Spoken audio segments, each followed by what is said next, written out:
Hello everyone, मैं doctor Swati Sharma English सूत्रा में आप सभी का स्वागत करती हूं। और आज मैं आप लोगों के लिए लेकर आई हूं टेस्ट मॉक टेस्ट 4 है EMRS का।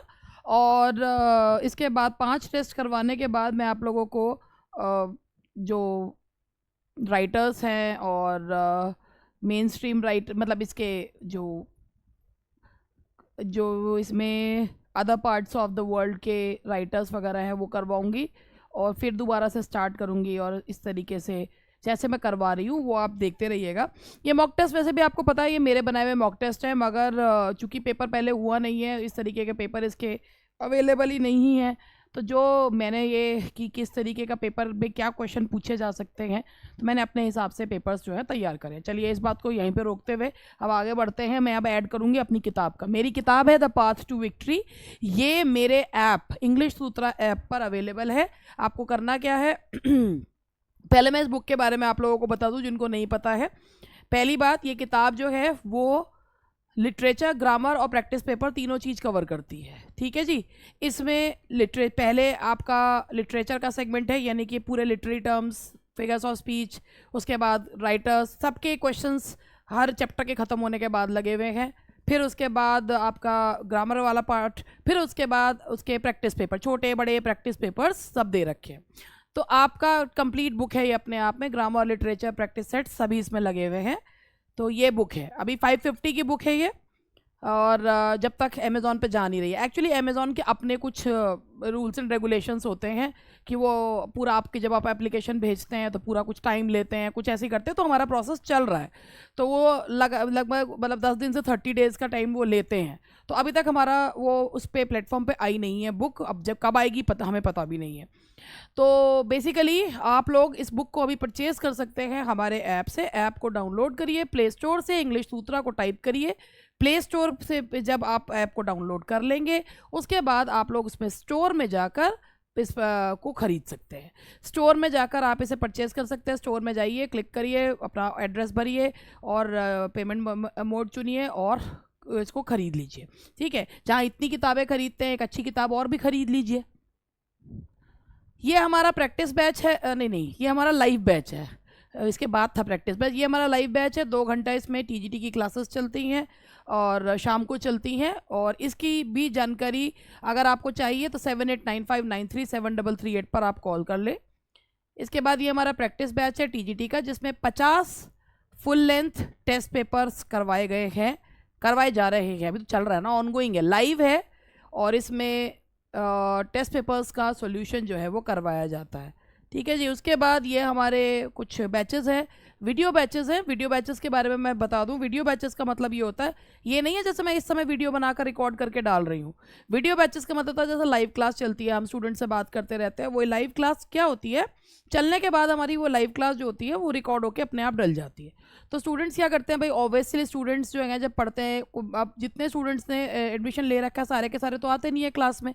कुछ लोग जो हैं वो उसको बाद में देखते हैं। तो जैसे वो बाद में देखते हैं, ऐसे ही वीडियो बैच में वही क्लासेस इसी तरीके से हैं कि वो उसमें डली रहती हैं। उसमें स्टूडेंट से बातचीत का, उसका उनके क्वेश्चंस पूछने का, सारी चीज़ उसमें होती है। ठीक है। अब ये जो बैचेस हैं इनमें भी आपको स्टडी मटेरियल आपके घर पर मिलता है। दूसरी बात, ये जो आप मोस्टली लोगों ने कहीं ना कहीं कुछ ना कुछ कोर्स वगैरह खरीद रखा होगा, वो भी यहाँ पर इंग्लिश सूत्रा पे आकर यूट्यूब की क्लासेस देखते होंगे। तो आपको पता होगा कि जब 1 साल हो जाता है तो लोग वीडियोस भी हटा लेते हैं, मगर हमने इस तरीके का काम नहीं किया था। हमारे स्टूडेंट्स जो वीडियो बैच, देखो भाई हमारे जो लाइव स्टूडेंट्स हैं ना, उनके पास तो वीडियोस रहते ही हैं। लाइव वालों के पास, जो लाइव में जिन्होंने एडमिशन ले रखा है, उनके पास तो वीडियोस रहते ही हैं। अब जो हमारे वीडियो बैचेस के स्टूडेंट्स हैं उनकी वैलिडिटी सीमित होती है। ये ऐप ने लगा रखा है, वैलिडिटी सीमित होती है। हमने पिछले साल बच्चों ने लिए, 1 साल हो गया, ख़त्म हो गए, तो हमने लगा यार जब पेपर नहीं हुआ तो इनकी वैलिडिटी बढ़ा देनी चाहिए। तो हमने उनकी वैलिडिटी बढ़ाई, कोई उनसे चार्जेस वगैरह ना लेके उस वीडियो बैचेस की वैलिडिटी बढ़ाई है। उन स्टूडेंट्स को पता है, मैं चाहूँगी वो उन स्टूडेंट्स अगर वो मेरे लेक्चर्स देखते हैं तो प्लीज़ आके लोगों को बताइए कि हर चैनल हर वो एक सा नहीं होता है। ठीक है जी। तो ये हमारे हैं, आप इसको भी जाके स्टोर में जाकर देख सकते हैं। इसमें UPTGT का UPTGT PGT कॉम्बो है और इसके अलावा DSSS भी है और ग्रामर का बैच। ठीक है जी। चलिए अब इसके साथ ही हम अपना शुरू करते हैं questions. Which pros writer of romantic as used poetic style in prose? तो भाई कौन से प्रोज राइटर ने पोइटिक स्टाइल इन प्रोज जो है वो यूज किया था? तो एडिसन, गोल्डस्मिथ, बेकन या लैम्ब? तो आपको पता है कि जो पोइटिक स्टाइल में लिखते थे वो थे चार्ल्स लैम्ब। चार्ल्स लैम्ब जिनको कहा जाता है कि ह्यूमर मिक्स्ड विद पैथोस, और उनके वो जिन्हें एसेज ऑफ इलिया के नाम से वो लिखा करते थे, और वो एक सेल्फ फोर्स्ड बैचलर थे। He couldn't get married because of his sister, अपनी सिस्टर की वजह से वो शादी नहीं कर पाए थे। Question number 2, what is the name of Charles lamb sister? Charles lamb की सिस्टर, दोनों भाई बहनों ने मिलकर टेल्स फ्रॉम शेक्सपियर लिखा था, जिसमें कॉमेडीज और ट्रेजेडीज को दोनों भाई बहनों ने आपस में बांटा था। ट्रेजेडीज चार्ल्स लैम्ब ने लिखी थी, कॉमेडीज जो है वो मैरी लैम्ब ने लिखी थी, और एक उसका बहुत फेमस जो है वो उन्होंने कहा भी था, but the लियर of Shakespeare can not be acted, Charles lamb ने कहा है। What is the name of Charles lamb sister? Charles lamb की सिस्टर का नाम था मैरी लैम्ब, और वो जगह दोनों ने मिल के लिखा है Tales from Shakespeare. Who wrote Tales from Shakespeare? ये आंसर मैं पहले ही आपको दे चुकी हूँ। बेकन, लैम्ब, हैजलिट या एडिसन, दोनों भाई बहन ने मिलके लिखा था। तो ये इसका आंसर है आपका, that is Charles and Mary Lamb. Who wrote The Adventures of Ulysses? Lamb, Bacon, Hazlitt या एडिसन? एडवेंचर्स ऑफ यूलिसेस लिखा था, ये भी चार्ल्स लैम्ब की ही रचना है, that is The Adventures of Ulysses.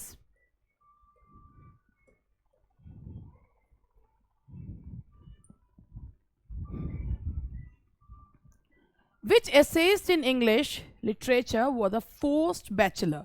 Hazlitt, Edison, Charles Lamb, Bacon. Forced bachelor जो थे वो चार्ल्स लैम्ब थे। शादी तो करना चाहते थे मगर इसलिए नहीं कर पाए क्योंकि उनकी सिस्टर ने पागलपन के दौरे में अपनी ही मदर की हत्या कर दी थी। She remained in an asylum. Even Charles lamb भी कुछ समय के लिए मेंटल असाइलम में रहे, बट मेंटल असाइलम में रहे मगर उनकी जो सिस्टर थी उनकी देखभाल चार्ल्स लैम्ब ने करी, और इस वजह से कोई भी वो शादी करने को उनसे कोई लड़की तैयार नहीं हुई। तो he was a forced bachelor.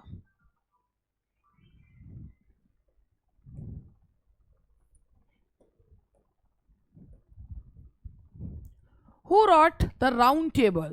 Thomas D. Quincy, Joseph Edison, Charles Lamb या विलियम हैजलिट? राउंड टेबल जो है वो किसने लिखी है? तो राउंड टेबल जो एक ऐसे है वो लिखा गया है, जो रोमांटिक एज के एसेज थे विलियम हैजलिट के द्वारा लिखा गया है। It was written by William Hazlitt. Who wrote Table talk?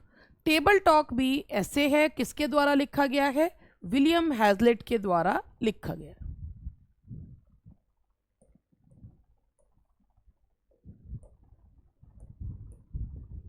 Who wrote The Plain Speaker? Plain Speaker किसने लिखा है? ये भी विलियम हैजलिट के द्वारा ही लिखा गया है। The Plain Speaker was written by William Hazlitt.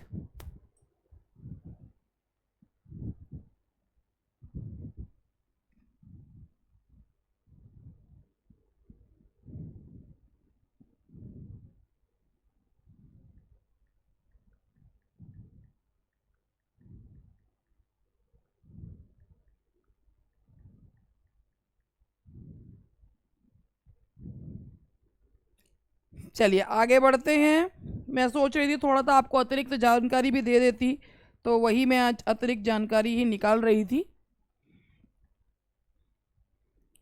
हाँ जी, प्लेन स्पीकर जो है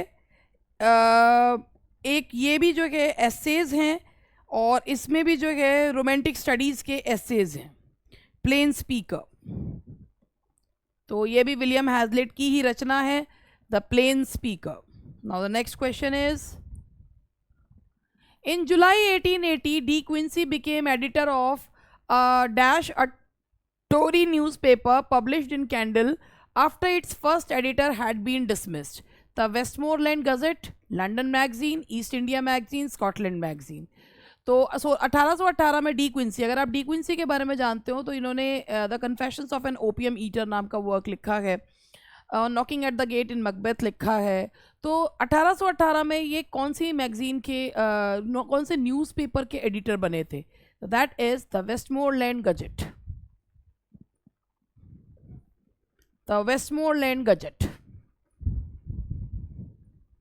Which English essayist points out the difference between the literature of knowledge and literature of power? किस इंग्लिश एसेइस्ट ने literature of knowledge and literature of power में अंतर बताया है? Lamb, Quincy, हैजलेट या कूपर? तो ये बताया है थॉमस जी क्विंसी ने, दैट इज Thomas De Quincy.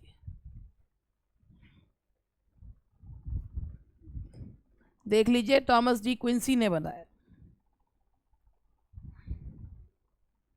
Romantic movement is seen as a reaction against the conventional poetry of Elizabethan age, neoclassical age, Chaucerian age, all of these। आपको पता है कि रोमांटिक एज जो है, रोमांटिक एज का जो एक तरीके से नारा था वो था बैक टू नेचर, और इसमें जो वर्ड्सवर्थ का था, a poet is a man speaking to man, speaking to man,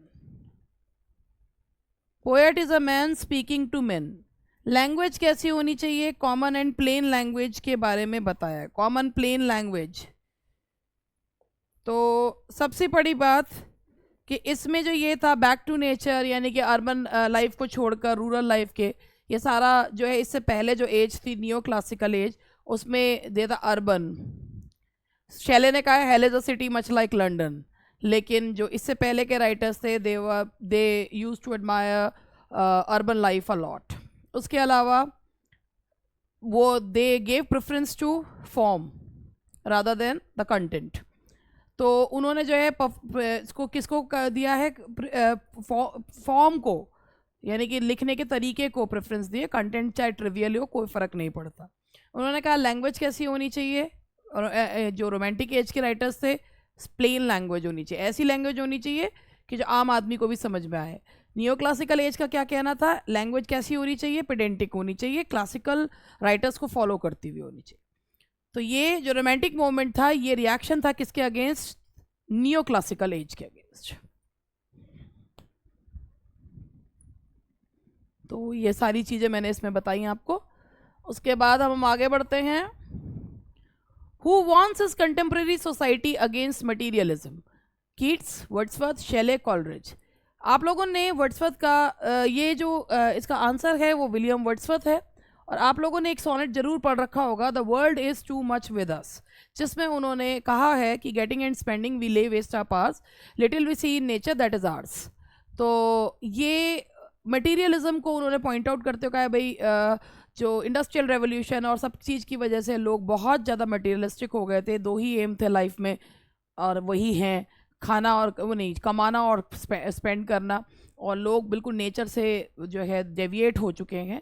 तो उन्होंने जो है इसमें लोगों को मटीरियलिज्म के अगेंस्ट वॉर्न करा है, the world is too much with अस में। हु इज़ द को author of the lyrical ballads? आप सभी को लिरिकल बैलेड्स के बारे में पता ही है कि लिरिकल बैलेड 1798 में आई थी। ये एक तरीके से रिएक्शन थी अगेंस्ट नियो क्लासिकल मूवमेंट। 1798 में जब ये आई थी तो इसमें 19 पोएम्स वर्ड्सवर्थ की, 4 जो हैं वो कॉलरिज की थी। मज़े की बात ये थी कि जब ये पोएम पब्लिश हुई थी तो इसमें से इसके दोनों में से कोई भी राइटर का नाम इस पर नहीं था। इट गॉट पब्लिश्ड एनोनिमसली, ये उस समय के ट्रेंड हुआ करते थे। तो इसके जो को ऑथर थे विलियम वर्ड्सवर्थ के साथ इसके को ऑथर थे कॉलरिज, जो वर्ड्सवर्थ के बहुत अच्छे दोस्त भी थे। Who wrote the poem the rhyme of the ancient mariner? William Wordsworth, Coleridge, Keats, Shelley. ये क्वेश्चंस बहुत ही आसान क्वेश्चंस हैं। Rime of the ancient mariner लिखा है हमारे प्रिय एस.टी. कॉलरिज जी ने, जो कि एक रोमांटिक राइटर थे, एल्डर रोमांटिक्स थे, और जो विलिंग सस्पेंशन ऑफ डिसबिलीफ का फॉर्मूला जिन्होंने बायोग्राफिया लिटरेरिया में दिया है, जिनका ये मानना था कि उनका मानना था सुपर नेचुरल को, एक्स्ट्राऑर्डिनरी को ऑर्डिनरी बनाना। तो ये थे हमारे एस.टी. कॉलरिज जी, जिन्होंने ये पोएम लिखी है, the rhyme of Ancient Mariner. Who wrote the poem Hymn to Intellectual Beauty? Shelley, William Wordsworth, Coleridge, John Keats. आप सभी को पता ही होगा कि पी.बी. शेले जो हैं वो कहते थे कि अगर प्रेम जो है वो एक व्यक्ति तक सीमित नहीं रहना चाहिए, that should be imparted to everyone. क्यों किसी एक को ही प्रेम जो है वो किया जाए? तो उन्होंने ही ये पोएम जो है वो लिखी है, हिम टू इंटेलेक्चुअल ब्यूटी। और ये जो है इसका जो मेन थीम है, हिम टू, देयर इज, वो कहते हैं कि there is a spiritual power that stands apart from both the physical world and the heart of man. तो हिम टू इंटेलेक्चुअल ब्यूटी जो है वो लिखी गई है पी.बी. शेले के द्वारा, जो कि एक यंगर रोमांटिक थे, and he really believe in the concept of free love. So that is P.B. Shelley. Which romantic poet is known for the use of sensuousness in his poetry? Sensuousness, जो sensuousness का मतलब होता है कि जब आप poems में आपकी सारी सेंसेस जो हैं वो काम करती हैं। और वो कौन है? वो है जॉन कीट्स। आप उनकी कोई भी पोएम पढ़िए, चाहे आप उनकी जो है Eve of the Saint Agnes पढ़िए, आप उनकी ओट जो है ओट टू नाइटिंगेल पढ़िए, सब में ऐसा लगता है कि सारी सेंसेस जागृत हो गई हैं। तो Keats was known for his sensuousness.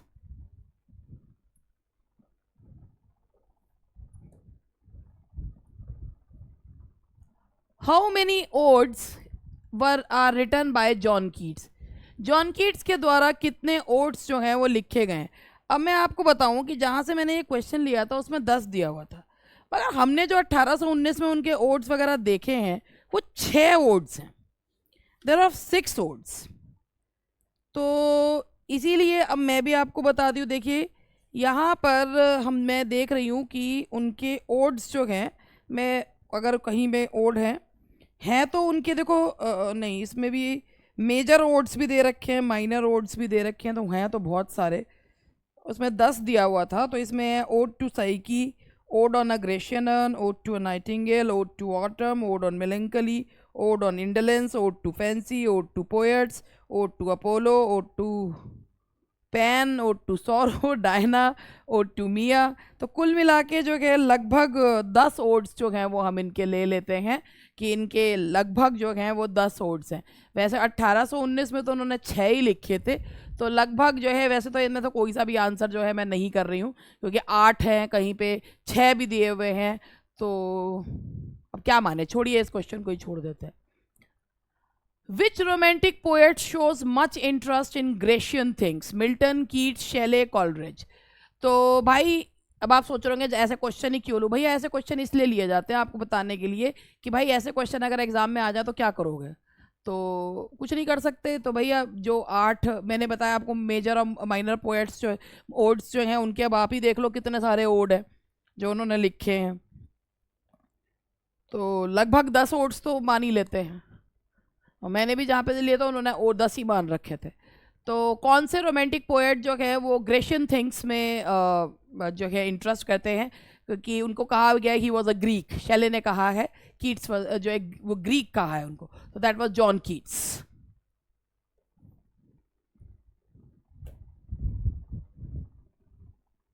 Who are absent in Jane Austen's novel? Jane Austen आप लोगों को पता ही होगा। जेन ऑस्टन जो है वो नॉवलिस्ट हैं जो अपनी 2 इंचेस ऑफ आइवरी के लिए जानी जाती है। 2 इंचेस ऑफ आइवरी का मतलब होता है आइवरी शीट होती है जिस पर ड्राइंग बनाई जाती है। तो 2 इंचेस ऑफ आइवरी का मतलब होता है बहुत ही सीमित क्षेत्र, बहुत ही सीमित क्षेत्र को बोला गया है 2 inches of Ivory. It means कि उनका जो नॉवल लिखने का क्षेत्र था वो बहुत छोटा था। अक्सर उनके जो नॉवेल्स होती थी डोमेस्टिक नॉवेल्स हुआ करती थी, जिनमें बेटियां, उनके कई सारी डॉटर्स, और डॉटर्स जो है उनके शादी के योग्य, और एक ही aim, just to get them settled through marriage. तो एक ही एम रहता था, जस्ट अच्छे लड़के जो है ढूंढना और शादी करवाना। तो डोमेस्टिक नॉवेल्स होते थे उनके। तो उनके नॉवेल्स में कौन एब्सेंट रहते थे? पीजेंट्स नहीं होते थे, नोबलमैन नहीं होते थे, पॉलिटिशियंस नहीं होते थे। इसका मतलब ऑल ऑफ दीज, ये तीनों जन उनके नॉवेल्स में नहीं पाए जाते थे। Who wrote the historical novel Valperga or the Life and Adventures of Castruccio? ये नॉवल किसने लिखा है? ये नॉवल उन्होंने ही लिखा है जिन्होंने फ्रैंकेनस्टीन लिखी है, और द मॉडर्न प्रोमेथ्यूज, और वो किसने लिखी है? मैरी शेले, शेले की वाइफ ने। और एक बार मैं इसको चेक कर लूँ, मेरे ख्याल से उन्होंने ही लिखी है। और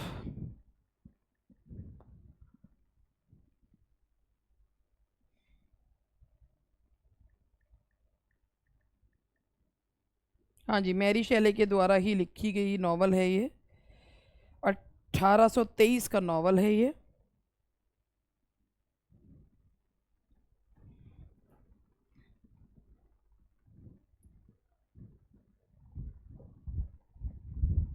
अब हमारे ग्रामर के क्वेश्चन शुरू होते हैं। पहला क्वेश्चन है, I must put dash my visit till next week. इसमें आपको इस वर्ड, ये वर्ब के साथ आपको प्रेपोजिशन लगाना, जैसे फ्रेजल वर्ब कहते हैं। तो यहाँ पर कौन सा फ्रेजल वर्ब सही रहेगा? अब हमारा है कि मैं अपनी जो विजिट है नेक्स्ट वीक तक टाल दूँ, तो टालने के लिए कौन सा फ्रेजल वर्ब यूज़ किया जाता है? इसके साथ यूज़ किया जाता है पुट ऑफ। पुट ऑफ का मतलब होता है टू पोस्टपोन। तो इसका आएगा answer, I must put off my visit till next week. Add an initial letter to the word arrow to get the meaning to distress. मतलब आपको इस वर्ड में इन चारों में से कोई एक लेटर जो है वो लगाना है, जिससे इसका मतलब किसी को दुख देना, परेशान करना वाला बने। तो वैसे तो ये होएगा हैरोइंग होगा। हैरोइंग का मतलब होता है किसी को परेशान करना, किसी को दुख देना, दैट इज। तो इसमें आप क्या जोड़ दें? एच जोड़ देंगे तो ये आपका सही हो जाएगा। किसी को परेशान करने के लिए हैरोइंग वर्ड यूज किया जाता है।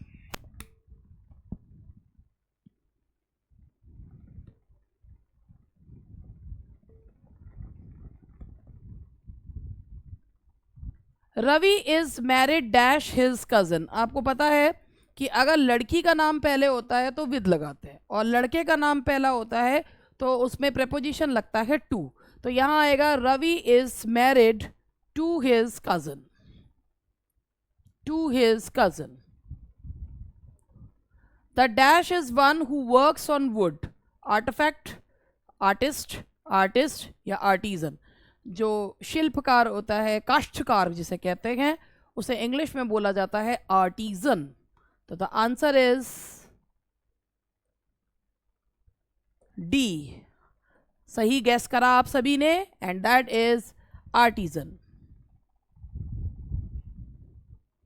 There is some confusion dash the argument in, over, on, around. Argument पर कुछ, एग्रीमेंट पर कुछ कंफ्यूजन है, एग्रीमेंट पर। There is some confusion over the agreement. Over इसलिए लगाया क्योंकि कंफ्यूजन वर्ड आ रहा है, कंफ्यूजन ओवर द एग्रीमेंट। तो यहां पर आपका जो सही प्रेपोजिशन है that is over.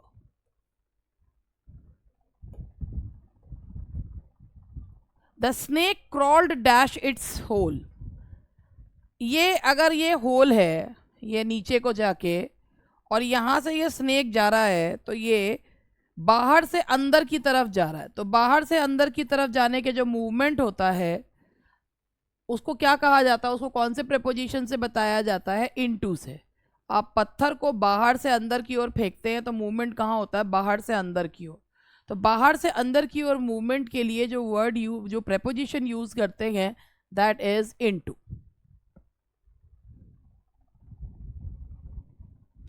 The judge ordered that the criminal be put dash death.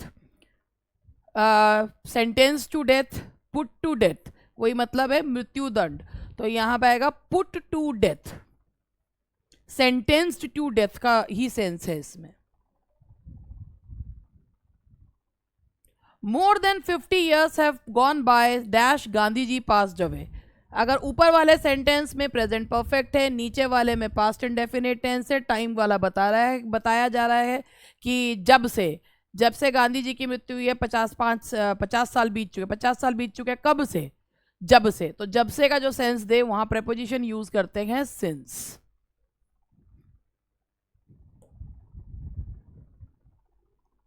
I wonder whether I shall get dash my maths examination at, through, in, of. तो पास हो जाना, नैया पार हो जाने को बोलते हैं गेट थ्रू। तो यहां आपका जो करेक्ट प्रेपोजिशन है that is through. When Reena call dash me she was all dressed in. यहाँ फोन करने का जो है वो कही जा रही है कि जब उसने मुझे कॉल किया तो मैं वो पूरी तरीके से तैयार थी। तो कॉल करने के लिए क्या यूज किया जाता है, जो फ्रेजल वर्ब होता है called on, that is called on. The train is running dash time. The train is, देखिए एक होता है इन टाइम, एक होता है ऑन टाइम। इन टाइम का मतलब होता है समय रहते, और ऑन टाइम का मतलब होता है समय पर। तो यहाँ आप खुद देखिए कि यहाँ पर सेंस किस चीज़ का है। तो यहाँ है आपका the train is running on time. तो ऑन टाइम का मतलब है समय पर जो है वो चल रही है। पिछले 2 दिन से मैंने क्लास नहीं ली थी, 2-3 दिन से, क्योंकि मेरी तबीयत ठीक ना होने की वजह से। वैसे किसी को कोई फ़र्क तो पड़ता नहीं है, बहुत कम लोग ही देखते हैं, मगर जो वो लोग मुट्ठी भर लोग देखते हैं ना, मैं भी उन्हीं के लिए ही बनाती हूँ कि उनको ये ना लगे यार हमारे को छोड़ के भाग गई। तो जो है मैं उन्हीं को, पिछले कुछ 2-3 दिन से तबीयत ठीक ना होने की वजह से, आज भी तबीयत ठीक नहीं थी, और इससे पहले भी बनाया था वो ख़राब हो गया था, उसमें आवाज़ नहीं थी, और अब फिर दोबारा से इसको मैं बना रही हूँ। अब भी माइक में एक ही पॉइंट रह गया है, ओनली 1 पॉइंट इज़ देयर है, सुन रहे हो, एक ही पॉइंट है इसमें, अब चल जाएगा। बीच बीच में पूछते रहना पड़ता है ना, अनएडिटेड हमारा वीडियो रहता है, हमारे एडिट तो करते नहीं है, इसे जैसा होता है वैसे ही भेज देते हैं आप तक। The lion has a dash look, deadly, deathly, dead या ड्रेरी। तो भाई डरावने के लिए, एक फेरोशियसनेस दिखाने के लिए कौन सा एडजेक्टिव इसमें यूज़ किया जाएगा। तो इसमें आप देखिए एक दो ही ठीक से लग रहा है, एक डेडली एक ड्रेरी, मगर ड्रेरी का मतलब होता है निर्जन सुनसान, और डेडली का मतलब होता है फेरोशियस, खतरनाक, बहुत ही ज़्यादा। The job gives him an dash to go abroad. सबसे पहले आप यहाँ पर ये देखिए, यहाँ एन लग रहा है तो 2 ही आएंगे, ओकेशन या अपॉर्चुनिटी। अब ओकेशन तो होगा नहीं, that will be opportunity. The job gives him an opportunity, मौका देता है, और यहाँ पर कभी भी भूल कर भी टू मत लगा दीजिएगा, क्योंकि गो अब्रॉड का मतलब ये जो अब्रॉड है दैट्स एन एडवर्ब, और वो बिना किसी प्रेपोजिशन के यूज किया जाता है। To go where, to abroad, to go where मतलब गो अब्रॉड, टू नहीं लगाते। He was charge with the breach of conduct rules but was dash by the inquiry committee, exonerated, hacked, punished, indicated. किसी को जब दोष मुक्त कर दिया जाता है तो उसके लिए कौन सा वर्ड यूज करते हैं, एंड दैट इज एग्जॉनरेटेड।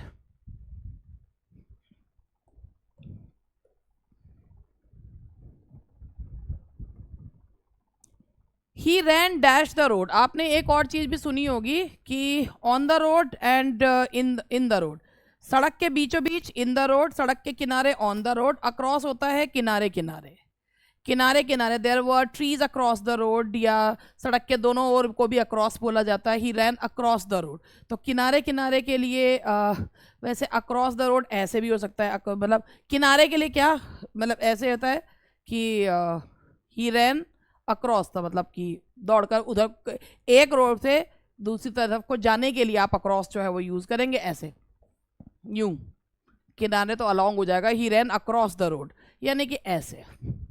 वैसे दोनों से तरफ के लिए भी होता है, जैसे he put the bag across his shoulders, तो दोनों तरफ तो नहीं भाग सकता, तो रोड को ऐसे क्रॉस कर देंगे। कीप क्वाइट डैश, आपको सामने ही दिख रहा है कि ये जो आपका सेंटेंस है ये इम्पेरेटिव है। जब हम इम्पेरेटिव सेंटेंस में क्वेश्चन टैग लगाते हैं और नेगेटिव नहीं है हमारा, तो हम उसमें विल यू या वोंट यू कुछ भी लगा सकते हैं। विल यू लगा दो, वोंट यू लगा दो, दोनों ठीक है। अगर नेगेटिव है, don't plug the flowers, will you, तो वहाँ पर हम लोग जो है विल यू भी लगाते हैं, पॉजिटिव टैग लगाते हैं। मगर जब इम्पेरेटिव सेंटेंस होता है तो आपका नेगेटिव या पॉजिटिव कोई सा भी टैग लग सकता है, वॉन्ट यू भी लग सकता है, विल यू भी लग सकता है। लेकिन एक चीज़ और भी है, तो इसमें वॉन्ट यू सही है कि आप मतलब लगना तो वॉन्ट यू चाहिए, क्योंकि हमारा सेंटेंस पॉजिटिव है तो टैग नेगेटिव लगे। मगर एक चीज़ और भी होती है, जब स्पीकर अपना इरिटेशन दिखाता है तो कांट यू भी लगाते हैं। कीप क्वाइट, चुप रहा, चुप रहेगा नहीं रहेगा, तो यहाँ पर हम कांट यू भी लगा सकते हैं। कहने का मतलब ये भी सही है, ये भी सही है और ये भी सही है। अब वो कि भाई अगर ऐसा क्वेश्चन आ जाए तो बोर्ड किसे मानेगा, हम कुछ नहीं कह सकते। हैं सारे सही, मैंने आपको एक्सप्लेनेशन भी दे दिया ऐसा क्यों होता है। Dash breaking his leg he hurt his arm too, ये नॉट ओनली बट ऑल्सो वाला है। नॉट ओनली बट ऑल्सो को अगर आपको बताना हो तो किस चीज़ से बताओगे? Besides breaking his arm he hurt his arm, besides breaking his leg he hurt his arm too, कि अपने आर्म तोड़ने के अलावा, हाँ वो पैर तोड़ने के अलावा उसने अपना हाथ भी तोड़ लिया। तो बिसाइड्स ब्रेकिंग एक एक एक एक के साथ एक हो जाएगा ना, तो इसलिए he hurt his arm too as well as breaking his leg, वैसे तो एज वेल एज भी लगा सकते हैं। He hurt his arm too as well as breaking his leg, मगर मुझे बिसाइड्स भी सही लग रहा है। Besides breaking his leg he hurt his arm to.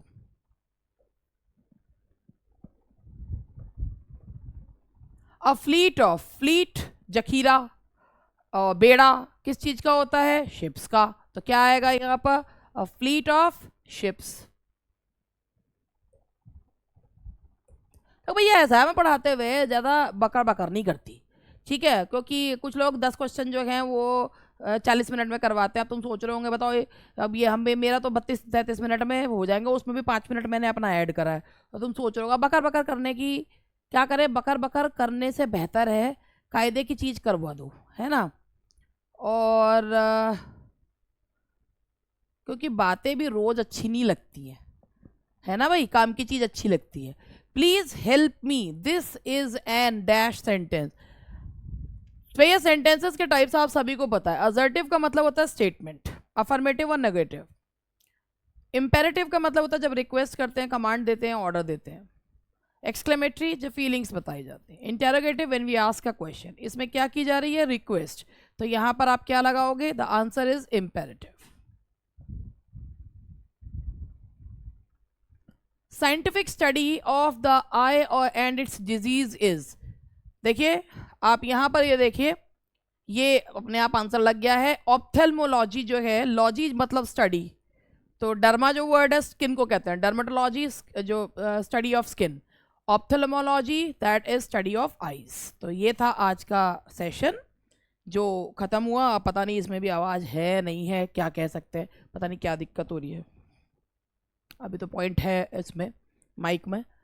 तो चलिए दैट्स ऑल फॉर टुडे, मिलते हैं नेक्स्ट लेक्चर में। एक टेस्ट पेपर और करवाने के बाद आप लोगों को फिर जो इसका दोबारा से जो सिलेबस है उस पर आ जाऊंगी। तो मैंने कहा 40-40 क्वेश्चन का ही करवा दूँ, 80 क्वेश्चन का तो है ही इसका, तो वो भी करवा दूँ। That's all for today, may God bless you, be happy and keep studying, that is necessary, keep faith in God and rest, leave everything up to him.